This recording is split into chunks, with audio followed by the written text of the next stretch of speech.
Assalamualaikum! Welcome to the with Zainab. Good afternoon from Dubai. Ayun at nakalabas din ako ng may liwanag pa habang andito ako sa Dubai. Kailangan ko lang munang dumaan saglit sa opisina ng Algorare at magbigay ng cheque para sa renewal ng mga flats. Pagkarating nga sa mall ay hinintay ko lang muna saglit na dumating si kapatid para samahan niya ako. Palagi nga akong may dalang tubig dahil mabilis akong mauhaw sa sobrang init ba naman dito sa Dubai. Mabilis naman ang naging transaction kaya natapos din ako agad. Dumiretso nga muna ako sa work ni kapatid para makapagpahinga saglit. At ma-meet ko din ang mga ka-workmate niya, lalo na si Michael aka Nicole dahil mamaya ay flight ko na pabalik ng Pakistan. Mamimiss ko nga ang mga nakakatuwang banding namin. Ilang minuto lamang ay dumating na nga si Michael at galing pa siya sa labas. Pero kita nyo naman ang fresh parang walang pores at hindi pinagpawisan. Inaasar pa nilang wag daw siyang iiyak sa pag-alis ko. Tuwang-tuwa naman ako sa kanyang reaction.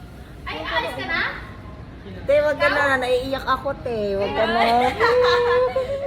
Huwag kang mag-alala, hanapan kita ng Ay, Pakistan. dapat na Pakistan. Naghahanap yun ng Pakistan. Looking for Kasi kung mag-stay ako dito, paano kita mahanapan ng Pakistan eh? Hindi, mag-focus ka na lang sa negosyo mo, te. Dito. Hindi, kaya naman nila yun. Kakauwi mo lang, te. Kung arti-arti dyan, magkasap pa tayo. Kumaka-aura naman. Dahil kailan ka manganganak? Alaki na yan. Kailan ka manganganak? Ilang ano na yan?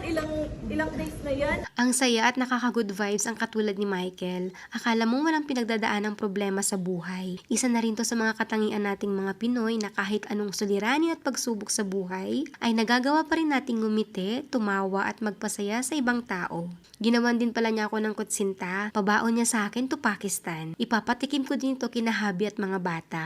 Aba, bukod sa paglalandi, pagpapasaya, ay maibang talent din pala siya. Dito na rin ako nag-lunch kasama ni kapatid at mga ka-workmate niya. Pagkatapos ng kulitan at kwentuhan ay umalis na rin ako pauwi ng flat para makapag-prepare na ako sa aking flight. Sa mga hindi ko nga na-meet habang andito ako sa Dubai, ay inshallah sa sunod na balik ko po ay makakapagkita tayong lahat. Maraming salamat lalo na sa mga nagme-message sa akin sa FB page ko for meet up. Sobrang na-appreciate ko po kayong lahat. Hanggang sa muli, Allah Hafiz!